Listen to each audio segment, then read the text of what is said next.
What's up, everybody? Let's see if this automatically moves me over. I'm still a little suspect.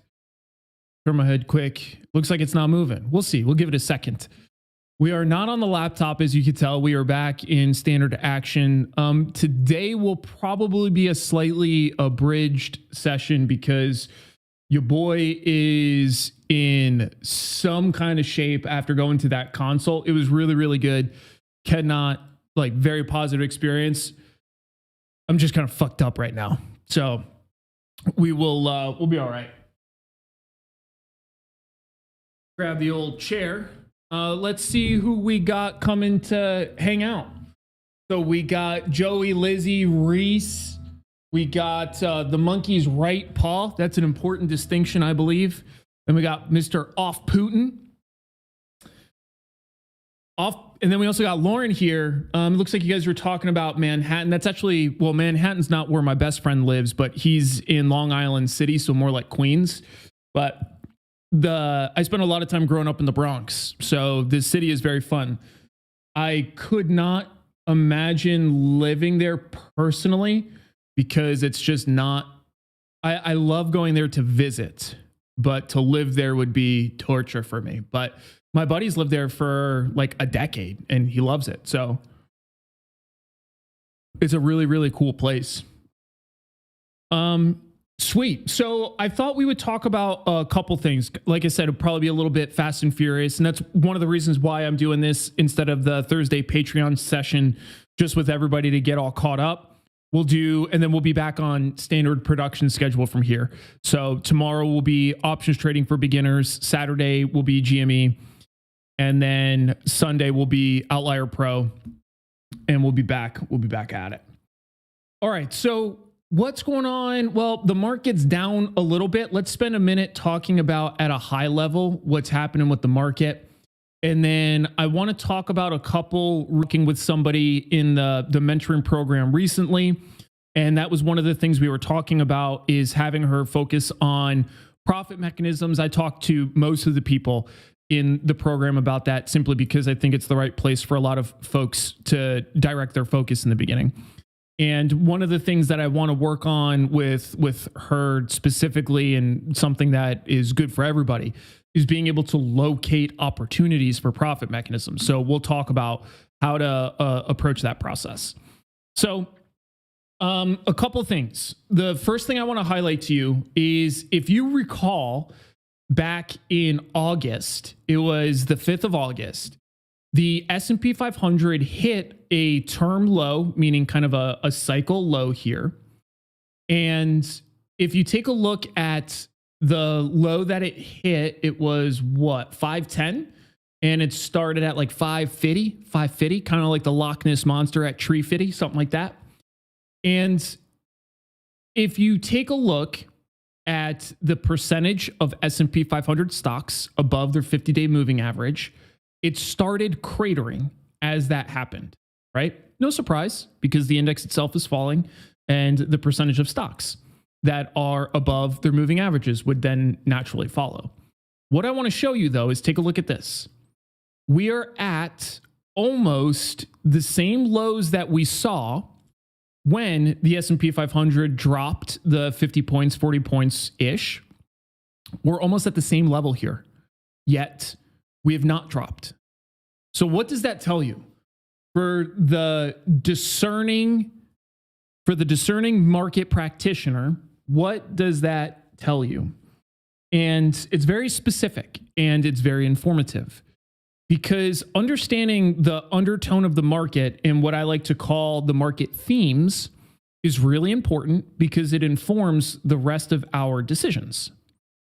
So, for example, if we see this kind of configuration, it tells us that price is being propped up by a small number of names. And the reason why that's important is because if that small number of names starts to falter for whatever reason, then this has the ability to drop pretty quickly. So right now, this move, even the down move today, but even this basing above here is only happening because of a smaller subset of names. Because if you look at the corresponding time frame from the 22nd, it's been dropping the entire time frame. So if you go to the 22nd here, it's been about sideways in the S&P. In the percentage above 50-day moving average, dropping. So those are small market cues that you build over time to identify internal rotation like that. But it's important to see that, because this again tells me that I don't want to say like floor is going to drop out, but this isn't being propped up by a whole lot. Do feel comfortable saying that for sure. So that's that. And we have small caps that are bid down a little bit more, but small caps have been trailing, and tech is definitely showing a bit of extra weakness here. Tech has been interesting because it peaked at a high, but then it dropped off that high pretty heavily in a couple days, whereas S&P hit this term high and then started dropping down. So I think that that's somewhat noteworthy, at least in this broader time frame. Reese says, what about tickers that showed strength on a weekday like today? Does that show extra strength? It does show resilience in those names, but it's all in the broader context, because markets never move unilaterally. And there can be, like, for example, this is actually one of the trades that I was going to talk about, Carvana, because I talked about this in the Discord earlier today a little bit, but I have long calls that I entered into for Carvana back on the 22nd. And I've just kind of been trend following this along. And then obviously Carvana had a massive day today. It closed up almost 20%. And at its peak, it was definitely over like mid 20%. So you can absolutely find things that are doing well.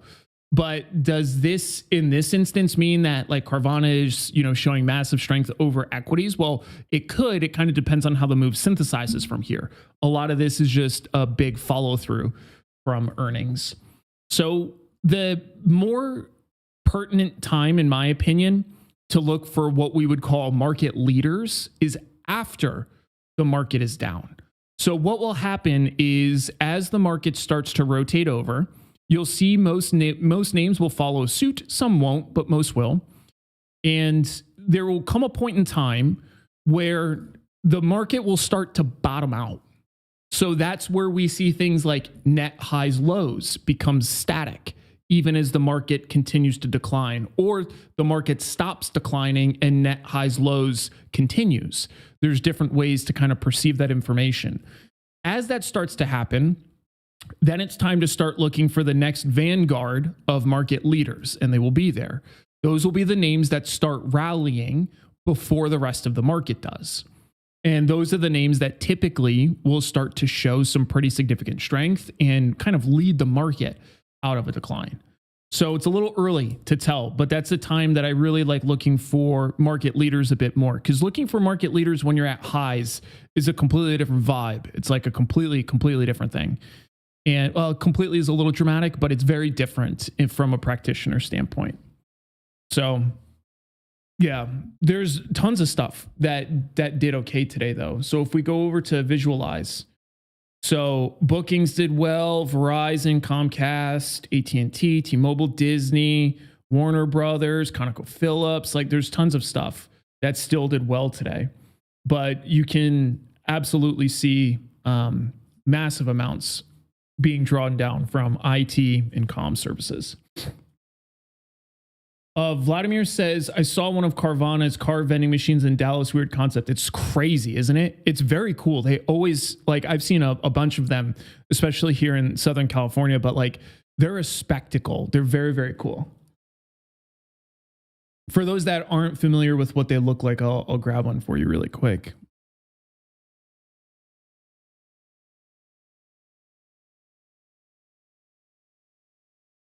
That took a lot longer to type in, believe it or not.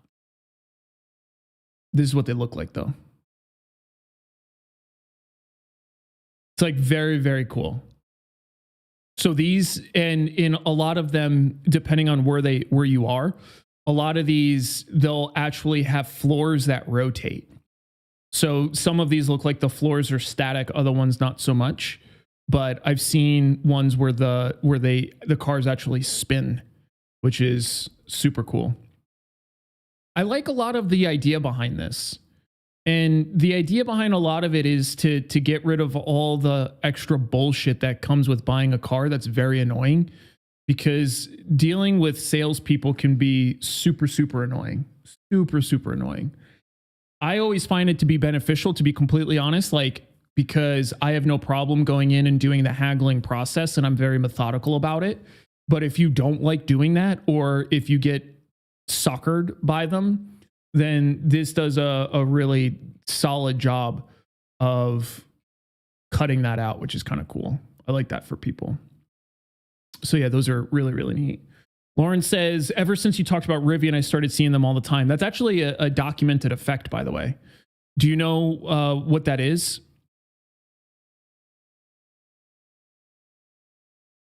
Jimmy says no middleman. Yeah, exactly. And that's kind of the cool part. And you also still get some of the benefits of a middleman, because there are benefits. Like, say, for example, you're buying a used car. If you get a used car from a used car dealership, if it's a reputable one, they still will take care of the car if it comes out to have problems and stuff like that, depending on the dealer that you go through and whatnot.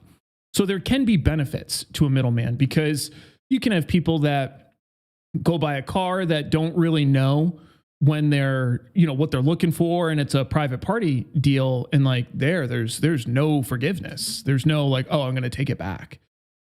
That just ain't a thing. Jimmy says, I have bought a Tesla from the app using Apple Pay, no salesperson. Tesla is unique in that way, though, in that everybody pays the same price. So Tesla has a flat market inherently. So yeah, Tesla is a slightly different version of that. But Elon Musk paid for his Tesla, and he's very open about it. And it's even Elon Musk's mom has paid for it. Joe Rogan paid for his Tesla. Everybody pays for the Tesla. And there's not homeboy hookups. It's just, you just pay it, which I like that too, right? You price something competitively, and then you don't really have to play the games in order to squeeze out your little bit of margin from people, which is kind of annoying. I want to show you another trade. For those that are in the Outlier Pro live streams, a quick reminder, please complete your end of month audits in your AARs, because on Sunday, I want to go through them with you all. I have mine done already. I already posted a screenshot in the Discord about where I'm sitting, but I want you all to do this as well. So please make sure that you make some time to do that for yourself. It's for you. It's not for me, because the information is going to be useful to you. Now, the reason why that popped up is because I was going into my trade log to find it. I have to find the ticker that I took down today, but it was an interesting trade here. So this is a really interesting example. So here, I can take these down now. This was a risk premium play. And this was entered 22 oct. And this was just designed to play variance risk premiums. Now, one of the interesting things about this is that my short puts were in the money. Yet, I was able to take the trade down for a very small profit, not big. I would consider the profit a scratch. But I want to talk about that. So how did I have this trade on where it directionally moved against the short puts completely? They literally fell in the money. Yet, the trade came down for a profit. Vol was overpriced. That's a good guess. However, if you take a look at when I entered, volatility actually continued to trend up largely. So volatility writ large actually went up as it came down. No, volatility going up hurts me because it makes the position more expensive. Where if it was sold to open, I want to buy it cheaper. So it doesn't help me. And you're on the right track. I don't want to mislead you too much, but the comment of vol being overpriced isn't here nor there. That's not what led to the position, in this case, making money. Other guesses? Think of what it would have to mean for the relationship between calls and puts, because it was a short strangle, as I noted. There's a specific inference that we can make here. Increase in volume? Nope, that's not it either. It's a good guess, but that didn't help me.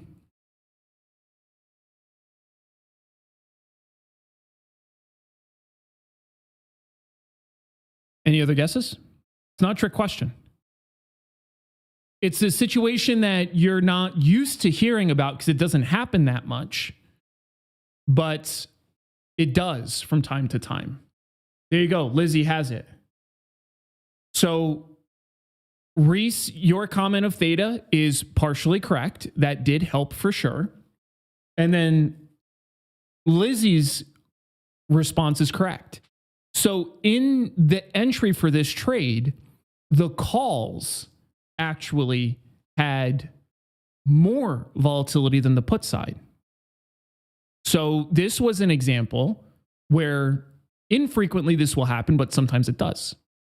And in this example, the calls had enough vol that it priced those options up enough so that even as combined with theta decay, it's not discretely that, theta decay also helped.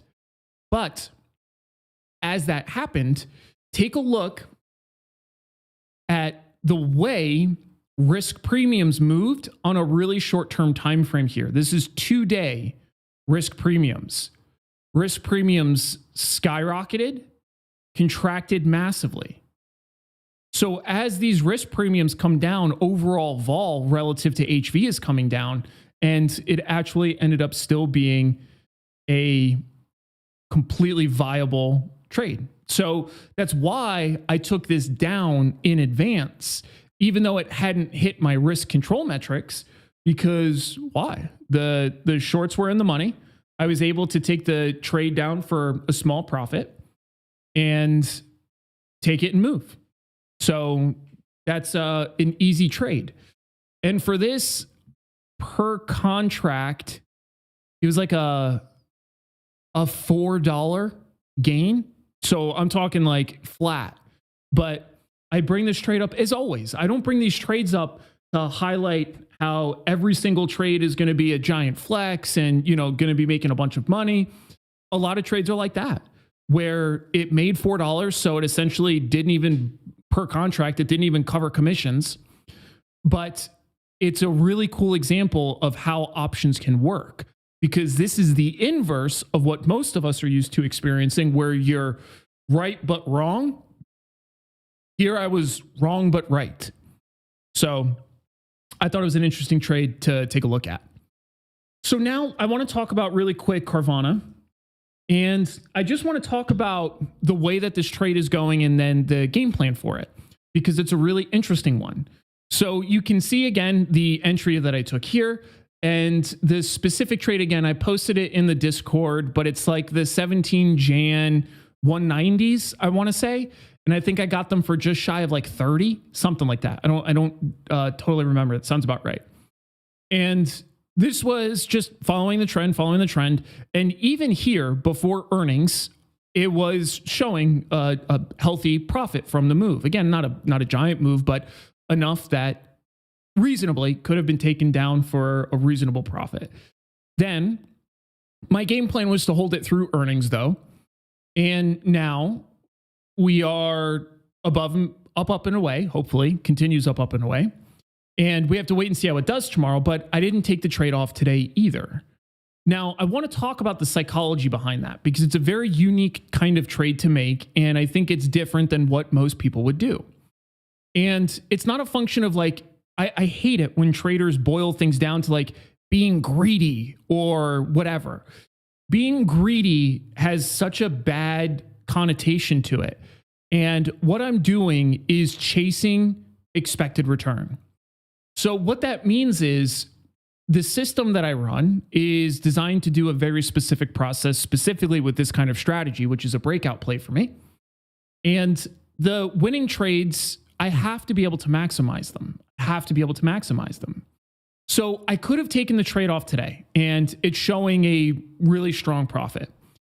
If I had done that, then I give up the potential to gain exposure to the potential post-earnings announcement drift that the conditions favor here.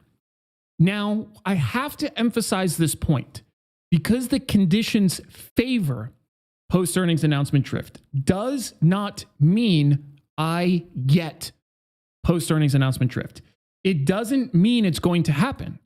So when I'm making this trade, I have to be fully comfortable with the fact that this very reasonably could reverse entirely and decline. It can go back to where I was, or it can even go below. I could have a trade that's showing tens of thousands of dollars in profit that then turns into a loss. That's not a normal mindset for people as traders. Most traders, as something starts to show profit, we want to hold on to it with both hands as tight as we possibly can. And depending on the strategy, that's a problem because we're cutting our winners too short. Disposition effect. You've heard me talk about that a million times. I won't belabor that point. So you can see I have an alert set up here so that if it's sub 233, I will sell part of the position. I can sell a small part of position and finance the remainder of the position. I'm actually going to make a video talking about the trade that I made in DJT. And I put this in the Discord when I fully flattened. I don't remember when it was. Here we go. So here, I took down essentially all of it. I had a 2 lot left on. So the 2 lot, and I'll just leave the 2 lot on. I don't even care because I got those options for super cheap. So it's essentially nothing. And this is another position though, and I'm going to make a video talking about it because this is another trade that's not insignificantly sized.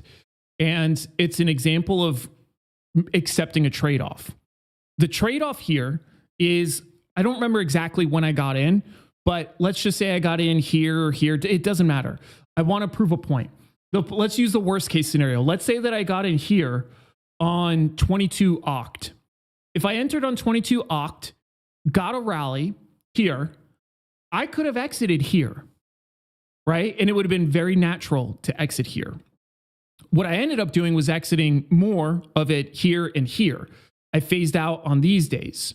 But what I want to specifically highlight is even though I could have exited the position here, and when it was still running up towards the top, I miss out on the potential for it to do this, this, or even this. So the mind is really dangerous because the mind will have you believe that if something runs up like this, it's going to crash and you won't have any time to get out. And that can happen. That's a realistic scenario in a minority of cases. More often than not, what happens is something that looks like this. So again, to juxtapose this against Carvana, even though I could have exited here or here for a reasonable profit, even if it goes from here and I didn't top ticket, but even if I catch it anywhere in here, I'm still better off than getting out here. Why does that matter? Because I'm not worried about the performance of any one individual trade. I'm worried about the performance of the system over time. This system over time will make more money if I'm not trying to top tick every single time and get out at a higher average aggregate price. So this is the idea of following trends. Okay, that point aside, now the other thing I want to talk about is building scans with a Z. Building scans. And let me grab my little handy dandy notepad here, and I'm just going to sketch this out really fast. And then this is a simple process. And oh yeah, I forgot. I have a video that talks about this as well. So let me grab that video super fast. But I want you all to have this for kind of like a general reference, because for a lot of people, finding opportunities is a difficult part of this process. So there's a link to building scans, and I just want to talk about the process as a whole really quick. So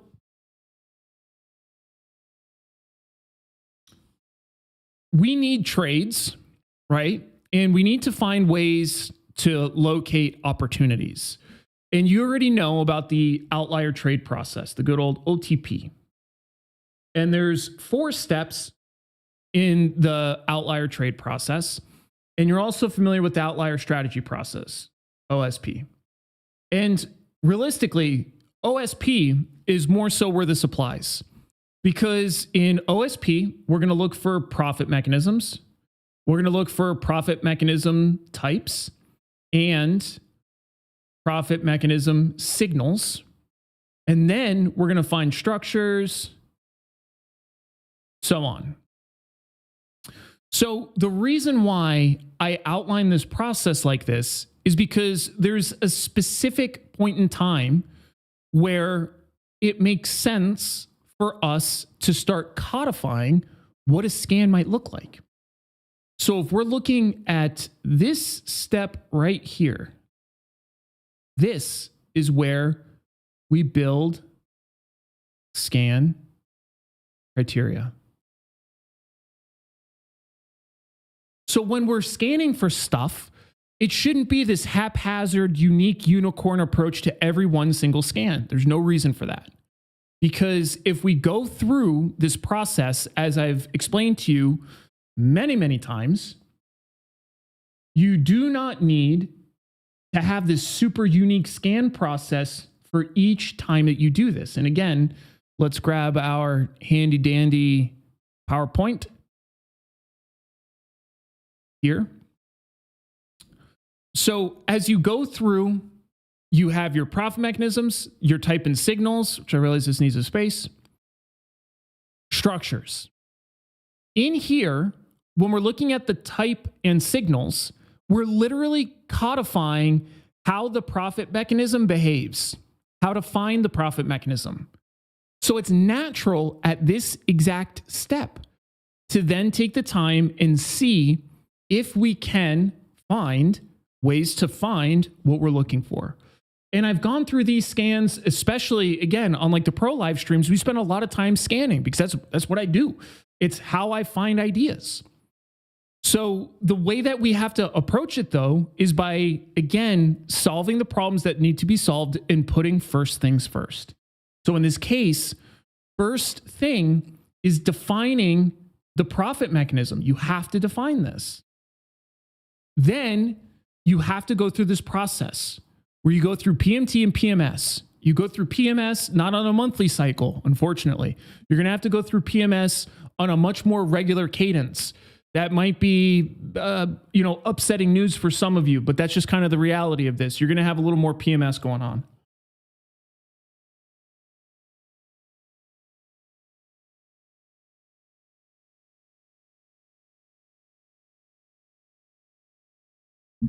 So John says, I'm having trouble building a scanner to find stocks that are at the highs and lows of a linear regression channel. Can you help me?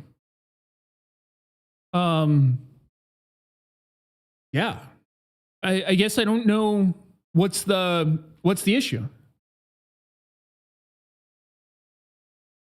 I actually think Thinkorswim might even have a function for that.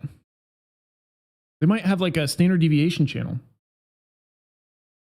I don't even know if you have to codify that. Yeah. There you go. Done. Help rendered. Look at me go. So yeah, right there. So the idea behind scanning, though, let's use some examples, and we can start from like a simple effect and then become more specific with it. And I have to wrap up soon, but I have a few more minutes. So let's take a look at stuff that's going up. I'm not going to worry about the type here. I'm just going to say price up, price direction up. So for price direction up, there are going to be certain qualities that apply to this scenario. What kind of qualities can you think of that will apply to price direction up? Any guesses? You could just throw them out there. Random list is cool. And then I'll kind of collate them as we go through. High relative volume could be. So we'll do high volume. This can also happen to the downside, though. So this is what this is a non-discrete criteria.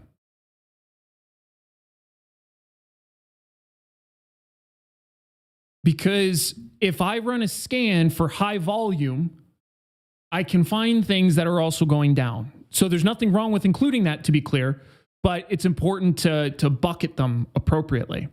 So that's one. Positive news cycle. I would actually disagree with that one, but we'll put it. Pause news. I would call that also non-discrete. New 52-week highs. That's great. That mechanically has to happen. This is discrete. This one gets the D. Joey says price above MAs. That also has to happen.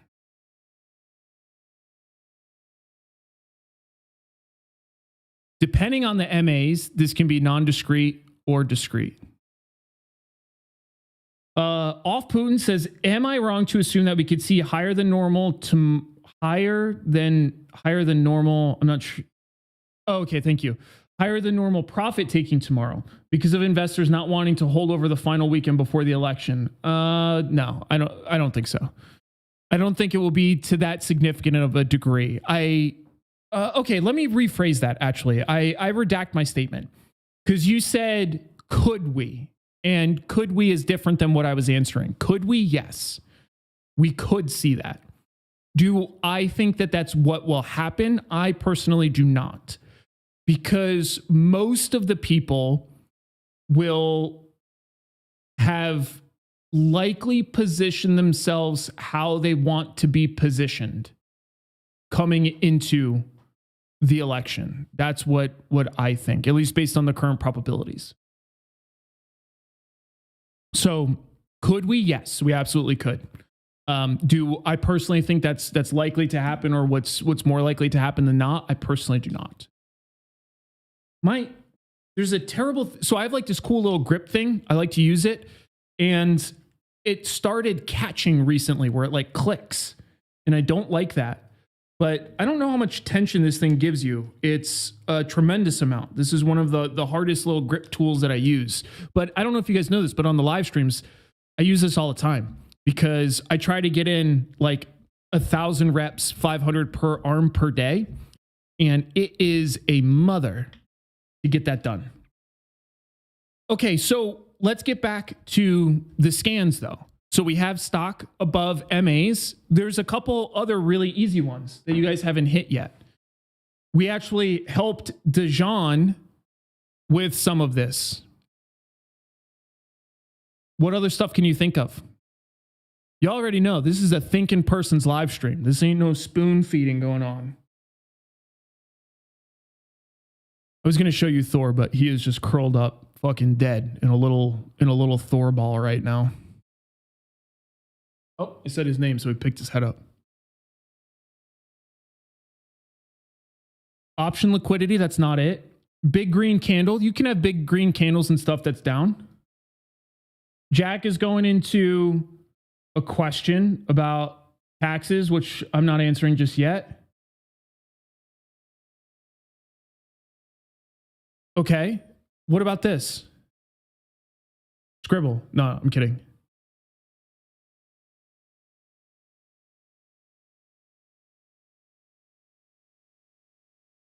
What about this? Linear regression channels, standard deviation channels. If something's going up, what literally has to happen here? There you go, positive slope. Why am I asking these?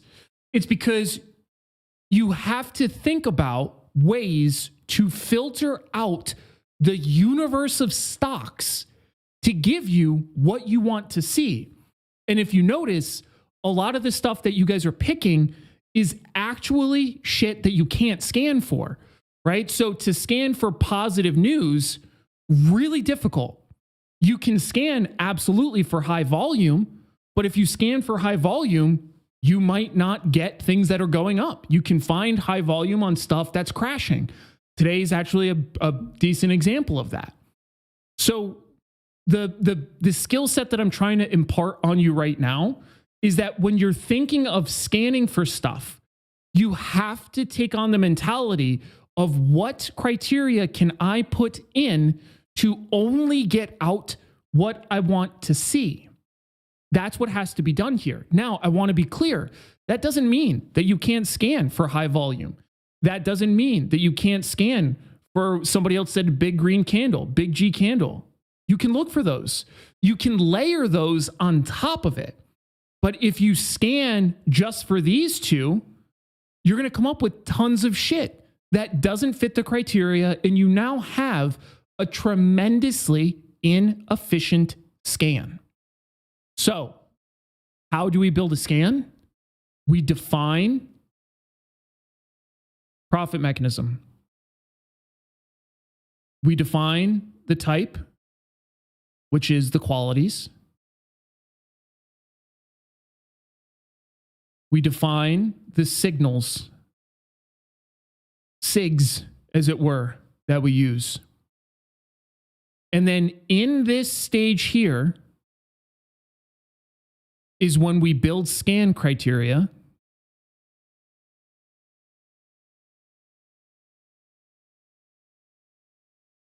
And this is where you codify things you can look for that show you what you want to see. So Joey says ADR bigger than previous few bars. Again, that doesn't mean up, right? There's nothing wrong with that. But that's still not a correct answer here. So you have to think of this scan criteria to continue this path, because I'm running out of room. To continue this scan criteria, we have to think of discrete and non-discrete scan criteria. So discrete scan criteria is stuff that it literally has to reveal part of the condition that you're trying to find. So for example, positive sloping standard deviation channel. If you align your standard deviation channel to the time frame that you're trying to trade and you filter by positive slope. So for example, if I'm looking for a 3-month trade and I pull up a 3-month standard deviation channel, and if I put negative sloping, I will not find things that are going up in that time frame. It won't be there. That's discrete. It's going to completely filter out everything. So discrete filters are key to getting rid of all of the shit that doesn't apply. Another really simple filter that doesn't necessarily apply to this, but to explain this thought process, is if I'm trading VRP, variance risk premiums, anything that I stand to trade VRP in has to have options. It literally has to have options in order for me to trade VRP. So VRP, that's one of the filters I will always apply because it absolutely, unequivocally has to have options.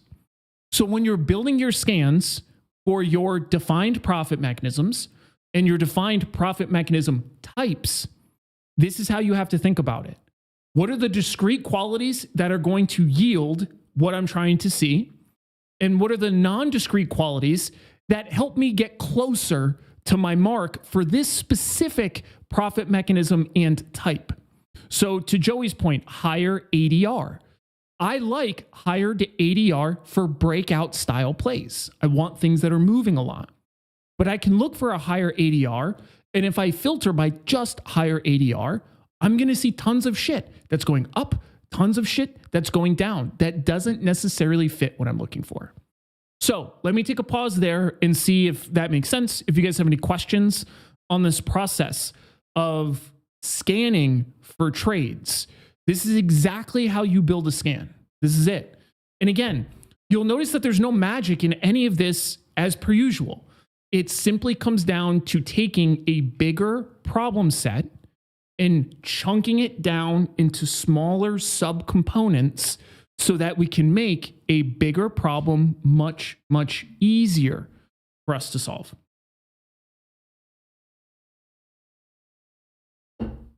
Cool. Looks like no questions. Sweet. Well, let me get rid of all that then.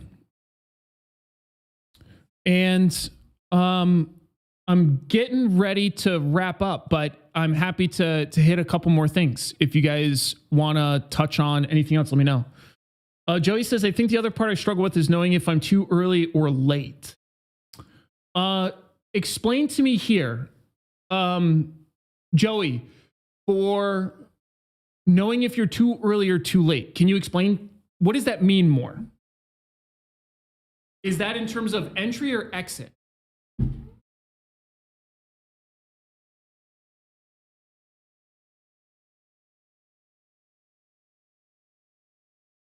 Entries. Okay. So you tell me. I want you to answer your own question with me. Obviously, I will help you, but you can answer this. So what are ways we can tell if we are too early or too late? What do we think?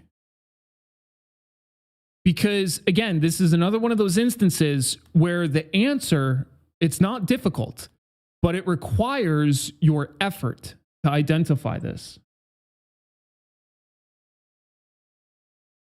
And then Dejan says, Eric, I understand that Thinkorswim is standard deviation channel scanner. However, when I set it up, I find price actions at the lowest levels and highest levels of the channel.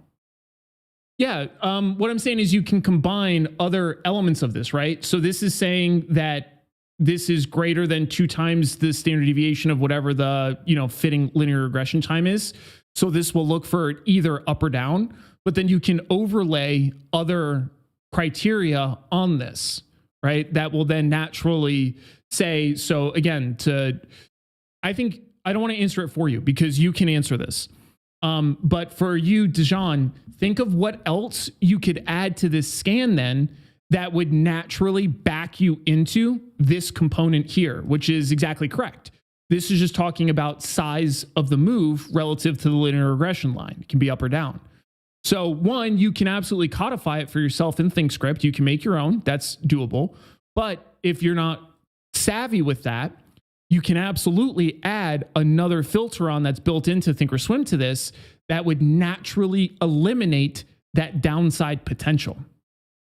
So let me know what you think the answer is, and then I'll confirm for you.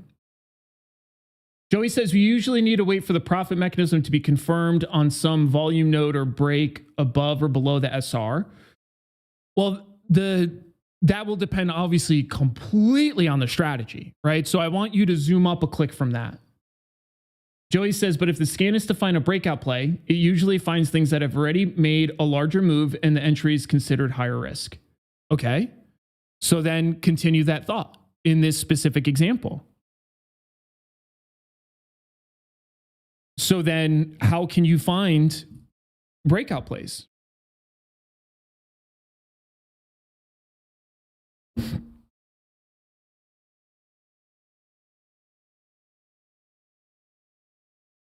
You have a very specific example you're using, which is totally cool. But the answer to it's actually you're following along the right path here. And then Dejan, you still owe me an answer. What do you see that you can add to this that would get you there? So in this case, you're looking at moves that are greater than whatever, standard deviations of the linear regression line. In this case, this is using 3 months, right? So that's 63, 21 trading days per month-ish. So that's what this is giving you. There's another scan you can overlay on top of this to get exactly what you want. You don't even have to custom make anything.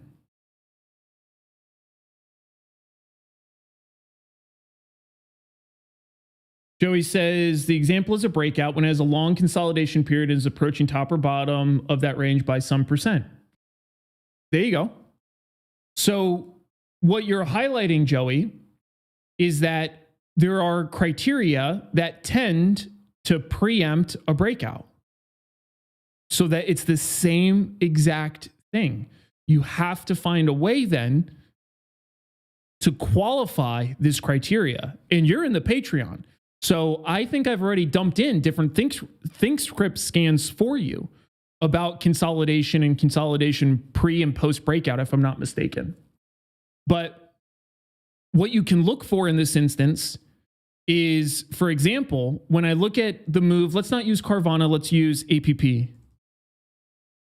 Fun fact, I'm still not out of this trade. Can you believe that? I literally got in, this is one of my longest held trades. I want to do a video on this trade, but it's not over yet.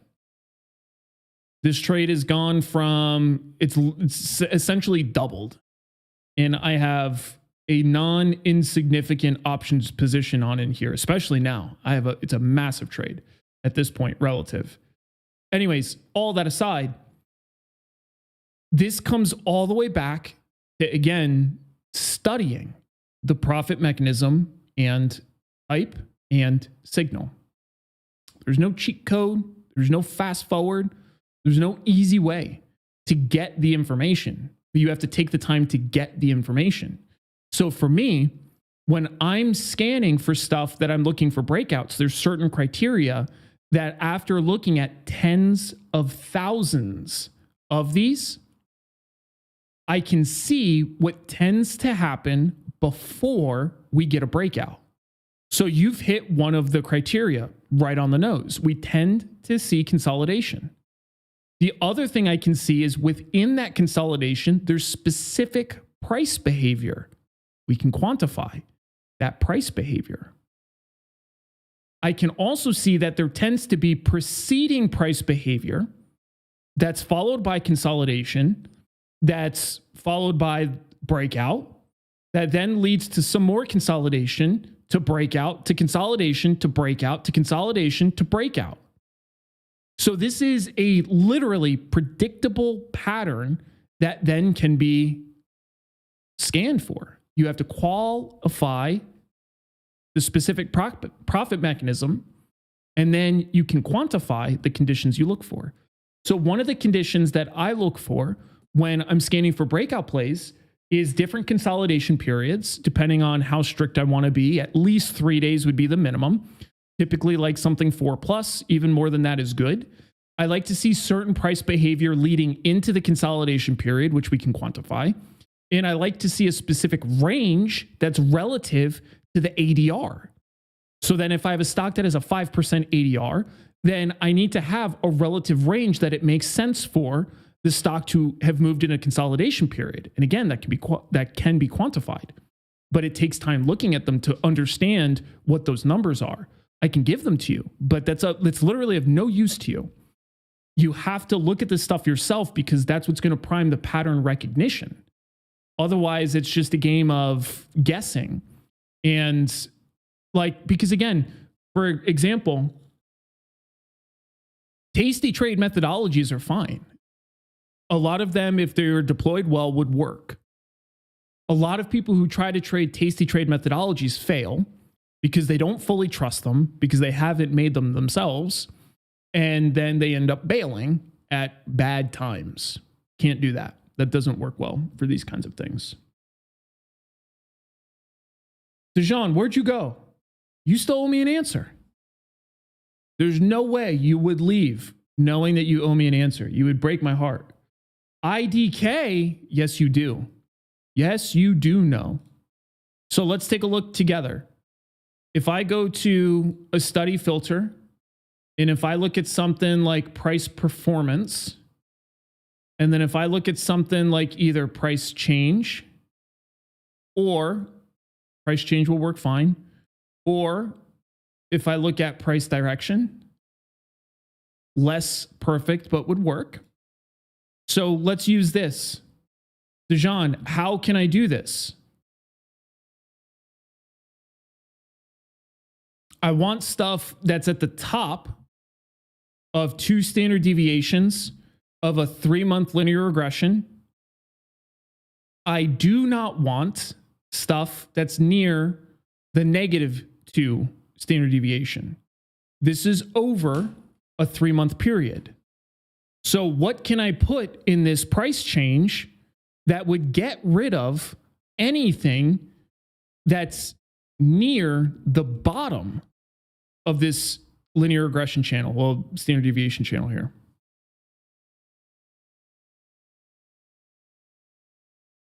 Because we already defined something before. We defined that a certain price behavior has to happen if linear regression channels are going to be upward sloping, right? So we know price is going to have to go up. Now, this still won't perfectly filter out downside moves, but it will get rid of a lot of them, again, depending on the time frame that you're looking at. So maybe we try something like greater than 0% than 63 bars ago. And we get rid of stuff that's had a negative return over the last 63 bars. Like this. Or like this, or like this, or like this, this. I can click through all of these. And you notice this is a good example of one that doesn't fit the criteria. Like I said, this isn't perfect, but this will get you very, very close without any custom think scripting. That's the other solution that you can do, is you can write your own think script that would exonerate anything that's below the 63 period linear regression line.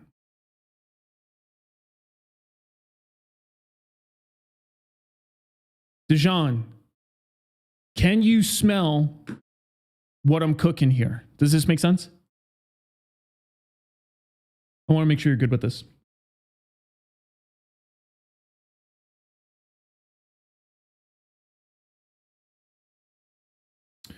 Recess % off highs. It might not be near highs unless you do like 63 period high, but still that wouldn't be quite perfect. This is, again, even this is imperfect, but it's very close to what you're scanning for. And again, I'm just giving you a solution that you don't have to think script your own, because that's the other solution here.